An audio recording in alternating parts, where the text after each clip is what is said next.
Kocaman adam yakacak.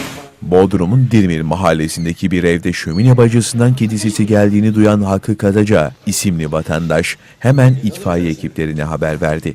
İkisini de aldın.